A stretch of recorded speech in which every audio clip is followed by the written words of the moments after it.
In the second part of the Prospect of the Week, we will be evaluating wide receiver Courtland Sutton from SMU. The Chicago Bears receiving core is one of the weakest positions on the roster. Last week, the Bears were starting Kendall Wright, Deontay Thompson and Joshua Bellamy. 2 of 3 are undrafted special team players. It's not like they made an impact at all because the receiving leaders were Tariq Cohen and Jordan Howard, and this is why we are evaluating wide receivers. Entering the season, Sutton was nominated on the Biletnikoff Award watch list, and for good reason. At 6'4", Sutton has the strong hands and height to be a true top wideout in this league. He's a big, physical kid who has strong hands and doesn't drop passes. His biggest trait is being a red zone threat.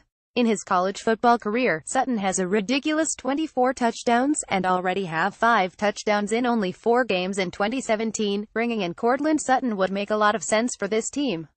The Bears can easily slide him in at receiver, which moves Cameron Meredith to his more natural spot at receiver 2.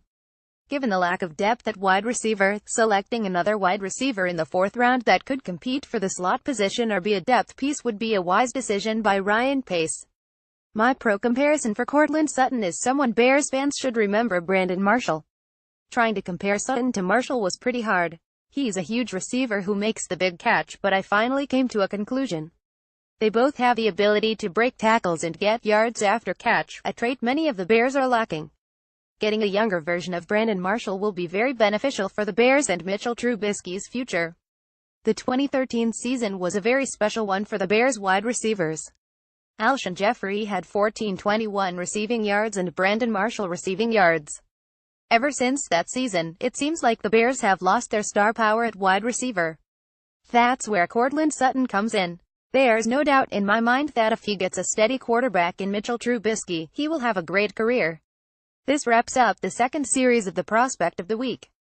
Comment down below which prospect we should evaluate next week.